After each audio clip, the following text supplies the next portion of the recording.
Superheaven's self-titled album review. Let's chat about it. Hey friends, what's going on? John here from What's Spinning, here tonight to chat about this latest record from Pennsylvania-based grunge, shoegaze, and all-around throwback alternative rock group Superheaven. This is their first record in some time. In the early 2010s, they started turning some heads with 2013's Jar, and while this album didn't get a ton of looks overall, I actually really enjoyed this thing quite a bit. They had an angstiness and a level of heart and emotion that I respected. And as far as a throwback-sounding rock group, I thought they did it pretty much justice. Plus, at the time, I was very into bands like Nothing and Dive and Teenage Wrist. And this absolutely followed up. Now, a few years later, they followed it up with Ours is Chrome. And for the most part, I thought it was another solid showing from the band. It seemed rooted in the past, but pushing towards the future. I will say, though, that this time around, I thought that the band's hooks and just sound in general was maybe a little less memorable. And since then, they took a very long hiatus. They worked with some side projects as well. But this is the first Superheaven album in about a decade. And leading up to this thing, I was certainly curious to hear it, but I was enjoying the singles more and more as they were released. And let me tell you, this is just a really strong showing all around. This album starts off with Humans for Toys, and this thing doesn't waste a single second. It's got a big beefy riff, some gnarly, sweaty production. I mean, the sounds that Superheaven work with and have worked with in the past, they're not new, but they're certainly great at shining them up enough to sound new. They definitely take their time with this track. There's a lot more shoegaze elements as well, which personally I love. And the pacing all around is great. Every time this riff comes crashing down, it's exciting. Yeah, this might be their third album and their first in a decade, but this sounds more of an arrival than anything. Really a big fan of Numb to What Is Real as well. This track just has this big, beefy sound once again, which I'm really enamored with. I mean, all around, I feel like these tracks have a whole lot more atmosphere and depth than I initially thought they were gonna,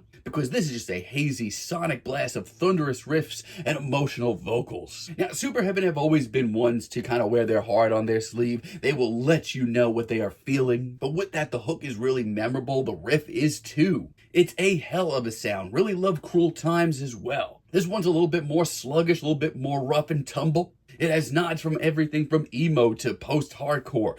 Fans of bands like Nothing, you're gonna want to hear this. The crunchy riff is great, and I love the wailing guitars throughout. This is just great rock music, and it has just enough of an atmosphere to get lost in. Really love Sounds of Goodbyes as well. I mean, if you haven't guessed by now, it's just very much my cup of tea. That crunchy riff has a little bit more bite to it this time around, and the vocals here are a little bit more explosive, albeit in their own way. And that big, gaudy shoegaze atmosphere still hasn't let up. This is pretty damn exciting. I mean, the atmosphere just keeps growing, and while some of these tracks here are pretty straightforward, the atmosphere does a hell of a lot for this album. The group vocals as well are a great touch. Not only that, but I just keep getting lost in these wailing guitars. Long Gone is pretty awesome too. This one has a big sluggish riff that you're going to want to pump some iron to. It's one of the more pensive and meditative cuts here, but that's a sound that I've been salivating for. It adds a little extra gut punch to their music, a little atmosphere, a little bit more mystique as well. It's a massive cut running on emotion and beefy guitars. I just hope that they continue to push down this rabbit hole. I think it's the best track here. I mean, so far, this record has been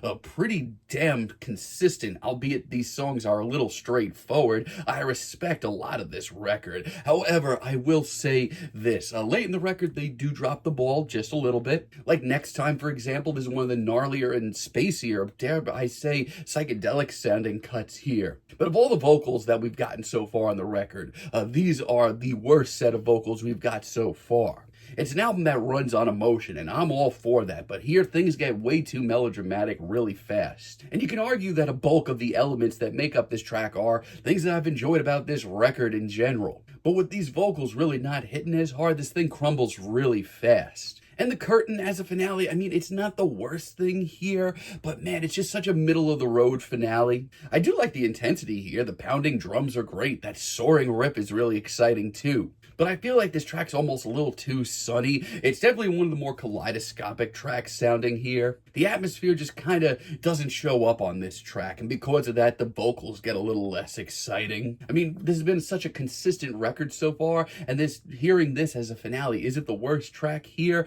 No, probably not, but I will say it definitely lets the air out of the tires a little bit. Still though, this is just a really decent album overall, and probably one of the better rock releases of the year so far. Hothead, it's probably my favorite deep cut here. This one's really exciting. This one shows Superheaven turning the volume up, getting a little angstier, and the result is so good. It's off the rails, it's muscular, it's sweaty, it's completely throttling, and it's only a minute and a half, but things just keep rolling, keep getting more intense until it burns itself out. Personally, I'd love to hear more in this vein. Really do love Conflicted Mood as well.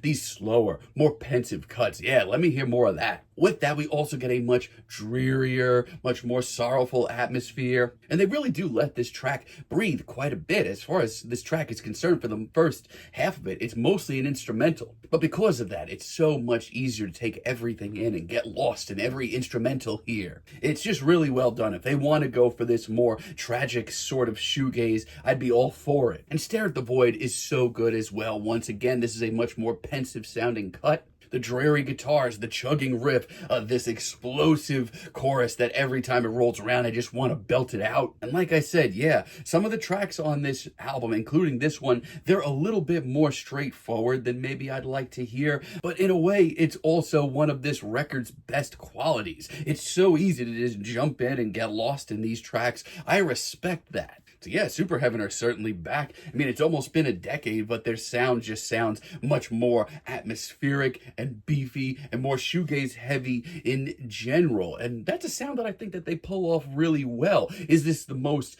interesting or unique sounding tracks in this genre right now? No, I don't think so. But there is a simplicity to this record, just a straightforwardness that makes this just hit so hard and so fast. It's short, it's sweet, it's just great rock music that's built upon an atmosphere, some wailing guitars, and some raw emotion. I am here for that. Honestly, it might be one of the best rock records of the year so far. Honestly, I'm feeling a decent 8 on this album, but let me know what you all think down below. If you liked the video, be sure to give us a like, give us a subscribe, and let me know down below what you would like for me to chat about in the future. And until next time, have a great day, friends.